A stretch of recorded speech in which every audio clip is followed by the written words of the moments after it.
You think you know dinosaurs? Big lizards, angry asteroid, the end. Wrong. The real story involves giant murder chickens, head-banging tanks, and a timeline of absolute chaos. Welcome to Chaos History. Welcome back. Today, Earth's teenage phase. Imagine Earth 4.5 billion years ago. It's basically a giant ball of spicy lava. No Wi-Fi, no water, just fire and bad vibes. Fast forward, the planet cools, oceans form, and life appears. But it's mostly slime and weird jelly things. Evolution was basically throwing spaghetti at the wall to see what stuck.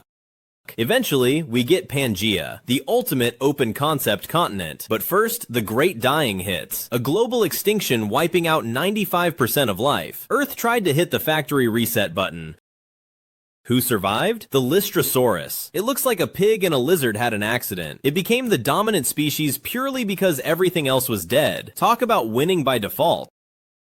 Enter the Triassic period, the dawn of dinosaurs. But don't get excited yet. The climate is miserable. Evolution is running a beta test for dinosaurs, and there are still glitches. Meet the Eoraptor, one of the first dinosaurs. It's the size of a cat and scared of everything. They aren't kings of the jungle. They're just hoping not to get eaten. Then comes Coelophysis, lean, mean, and fast. They figured out that teamwork makes the dream work. Think of them as the Velociraptors of the startup world. Small, hungry, and ankle biters. But dinosaurs are still the underdogs. The real boss is Postosuchus. Imagine a crocodile that decided to stand up and sprint. It was the top predator. Dinosaurs were just a snack. Meet Plateosaurus, the ancestor of the long necks. It's heavy and clumsy, but it figured out that a long neck lets you reach the top shelf snacks. A revolutionary discovery. Triassic ends with another extinction. Volcanoes erupt, the climate shifts, and the giant crocodiles get evicted. The dinosaurs survive, and finally, the lease is in their name. Welcome to the Jurassic, the dinosaur renaissance. Pangaea splits, rain falls, and plants go bonkers. The dinosaurs decide to hit the gym. It is officially the era of bigger is better.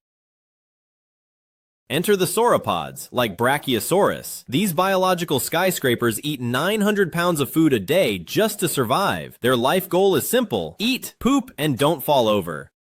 Then there's Diplodocus. It isn't as tall, but it is long. Its tail is a bullwhip that breaks the sound barrier. It's essentially a suspension bridge that walks. But where there is meat, there is a butcher. Meet the Allosaurus. Fast, mean, and armed with teeth like steak knives. Before the T-Rex, this was the nightmare of the Jurassic. Its favorite snack? The Stegosaurus, famous for backplates, tail spikes, and a brain the size of a walnut. Literally. It's not smart, but with a spiked baseball bat for a tail, who needs math? In the trees, meet Archaeopteryx, half dinosaur, half bird. Evolution is trying to invent flight, but hasn't figured out the landing gear yet. It's the awkward transition phase, like a lizard going through puberty.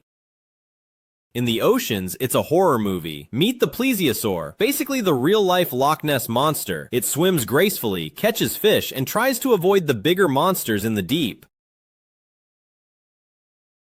Monsters like Predator X. It had a bite force 4 times stronger than a T-Rex. If you went swimming in the Jurassic Ocean, you wouldn't scream. You'd just be an appetizer.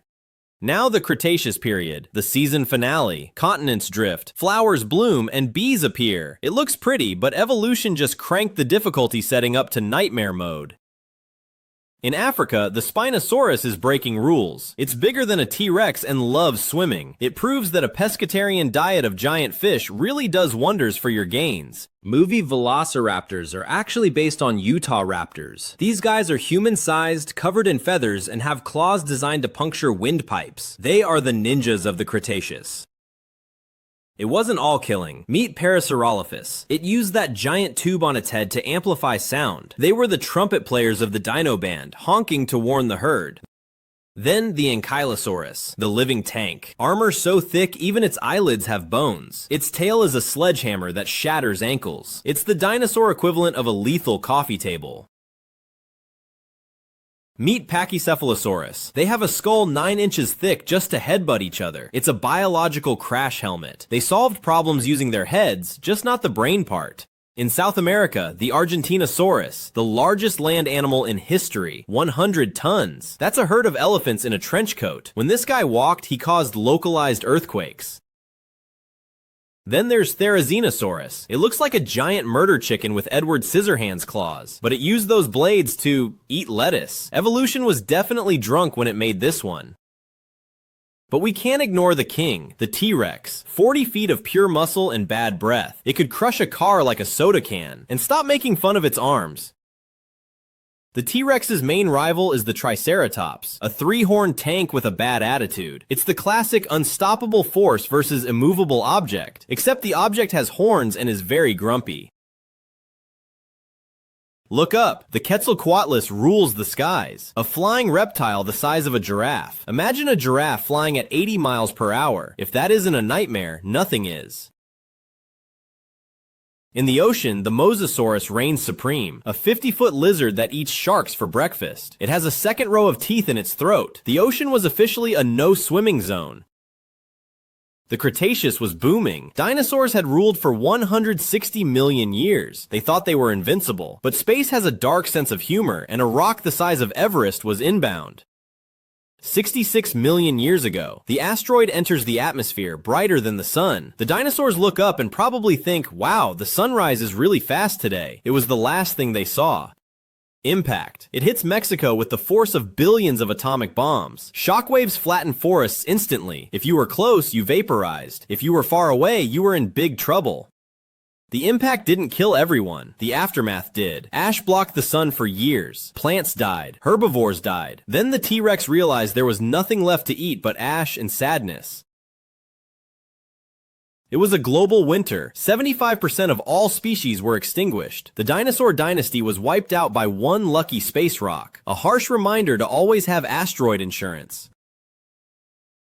Who survived? Tiny burrowing mammals. Our ancestors. They lived because they were small, ate insects, and hid underground. We are basically the descendants of apocalypse preppers who ate garbage.